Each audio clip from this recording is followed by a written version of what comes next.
All right. So let us begin without further ado. Let us place our awareness in the area of our hearts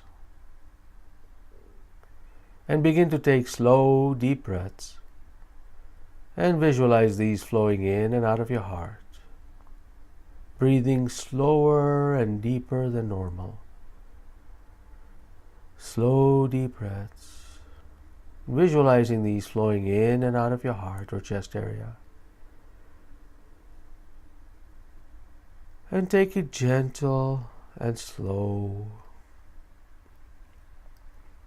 This is the 15 minutes you have given yourself today as a gift.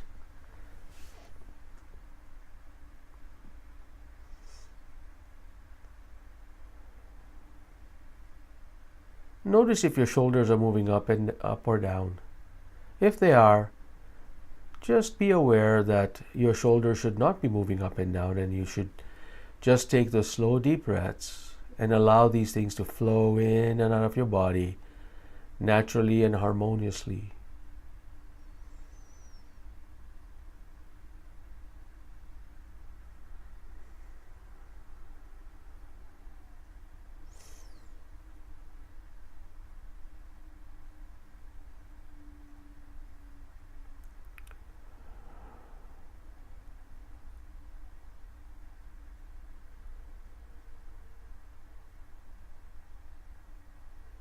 Deep breaths.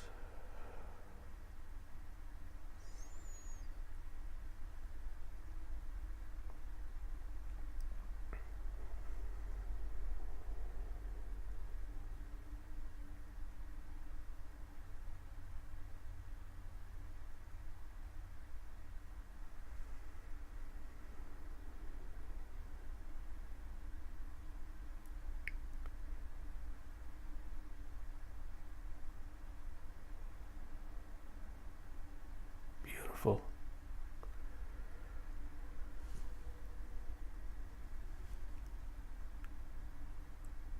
Know that what you're doing right now is extremely, extremely powerful for your body. You are giving your body an intended break. This is something that you've said to your body for the next few minutes. I just want you to begin to repair and rejuvenate all my cells, restore them to their pristine condition.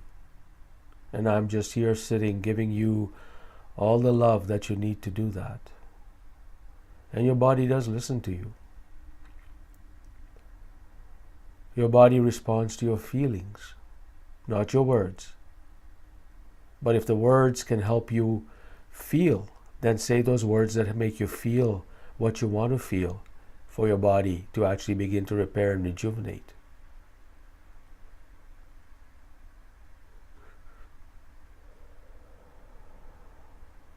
Beautiful.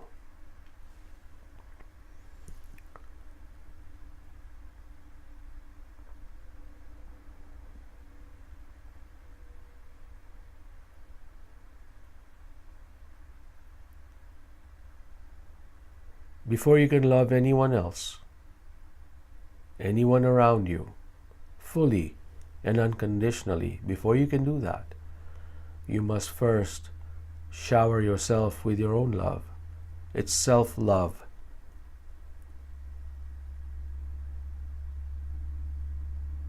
It's like if you want to give somebody a glass of water, you need to clean the water first and then give it to them.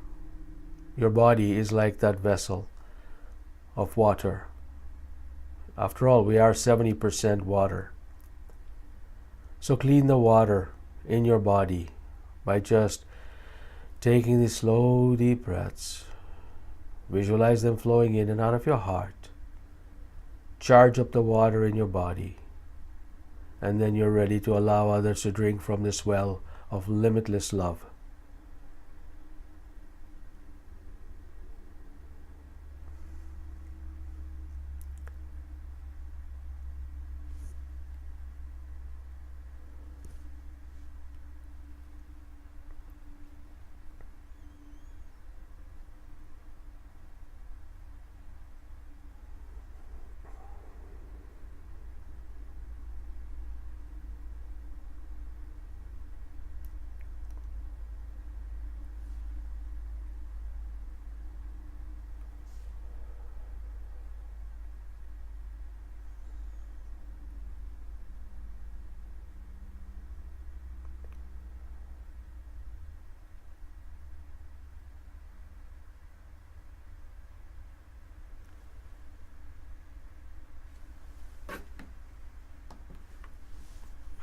That was a wonderful practice.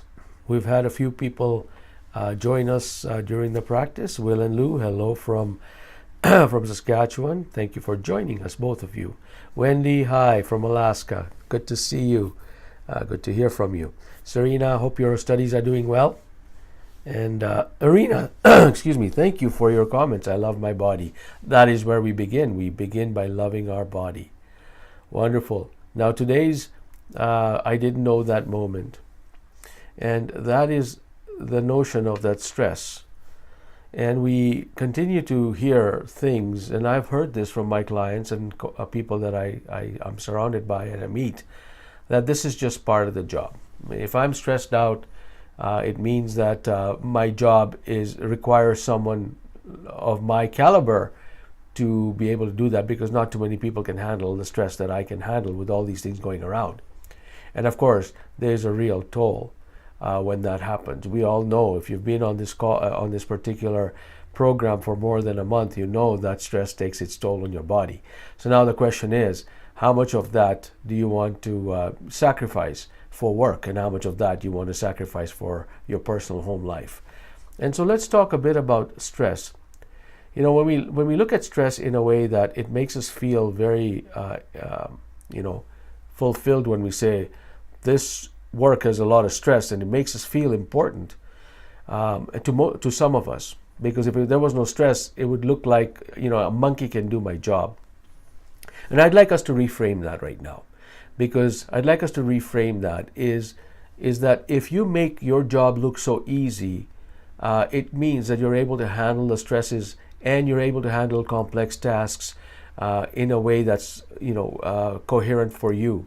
So when you say stress is part of the job, and if you work for an employer who says, hey, stress comes with the territory, he is really saying, or she is really saying, that you need to be less intelligent, you need to be more reactive and abrasive, you need to be less productive, and you need to be prone to accidents. We've seen this. Stress causes you to lose your intelligence. It causes you to be more abrasive and reactive. And it causes certainly you to be less productive. We've seen that happen. I mean, the HeartMath studies have shown that people who do coherent building techniques, who actually use techniques to reduce their stress, whether it's HeartMath techniques or any other techniques to reduce their stress, they're becoming very productive at work. And so if your employer wants you to be more productive, if your employer wants you to be more intelligent, or become more responsive, not reactive, but maintain composure under pressure, what your employer is saying is that I want you to be able to manage stress properly. Yes, there may be things that come at you, but the way you react to stress is important, and that is not being stressed out.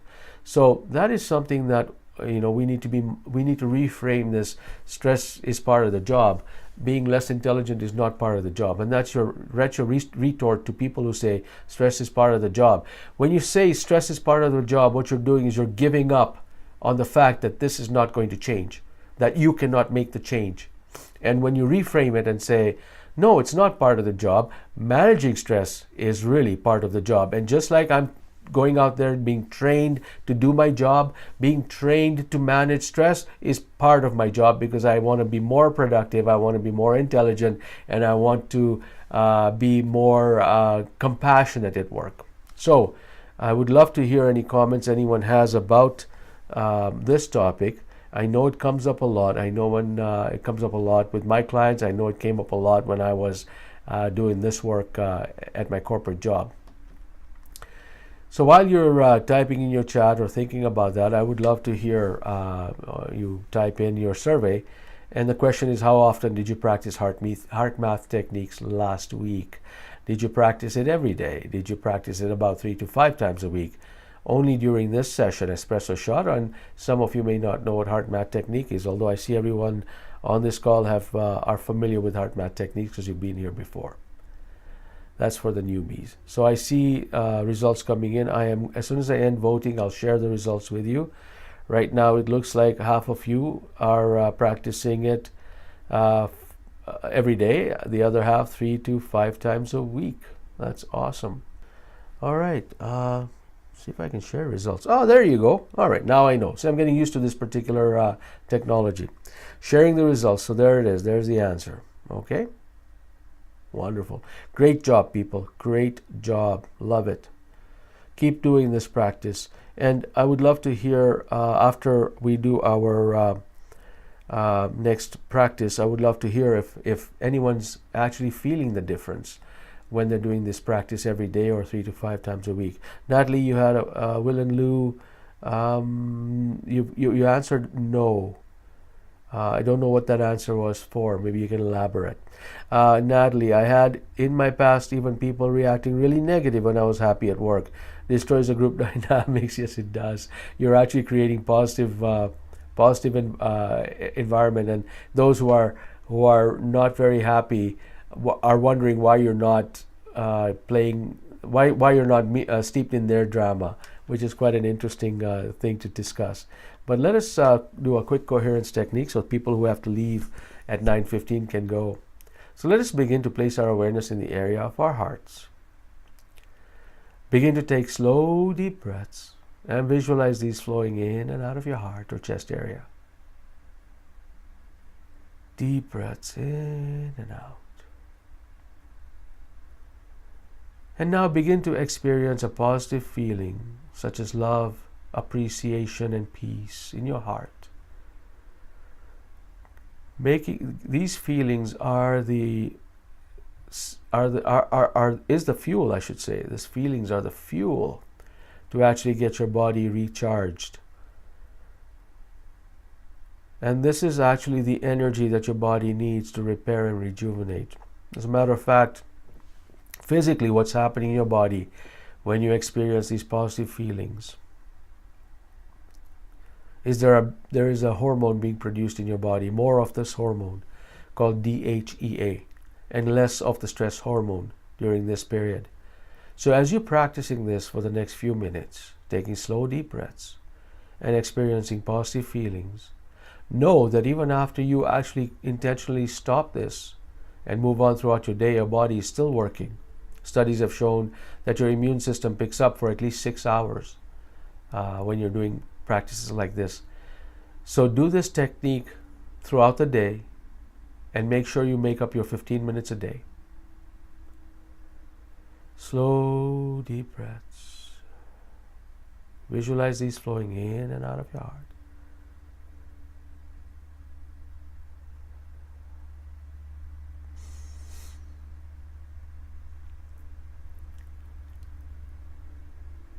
Slow, deep breaths.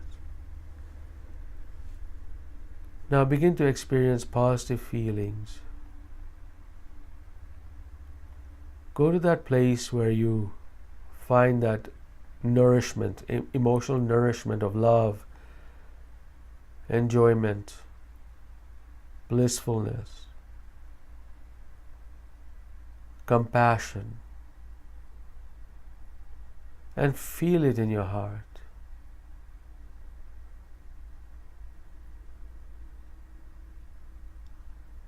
Be open, your heart. Your heart, when it's open, it is open to giving as well as receiving. So all of us on this call, there is 9 of us. And as you are on this call, now 9 of us are actually giving their love to each other and others beyond this. And therefore you must be also open to receiving.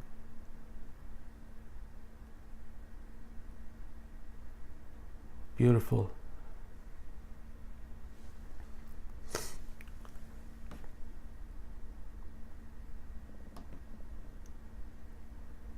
And that's 15 minutes. Time flies all the time.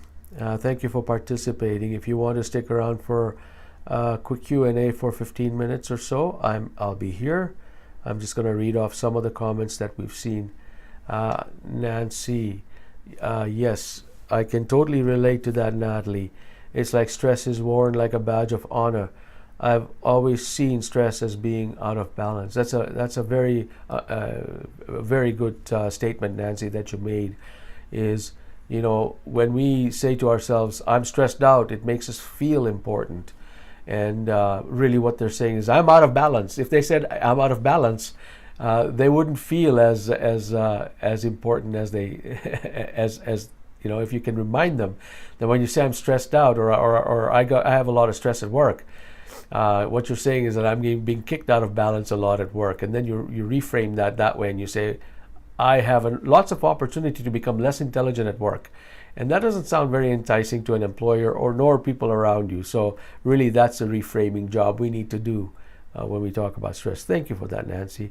Irina, I try to do breathing techniques like you show, Shamir, like you show every day. Well, that's wonderful. That's awesome, Irina. And I hope that's working well for you. Imi, thank you for your point. Badge of honor. Yes, it is, isn't it, Imi?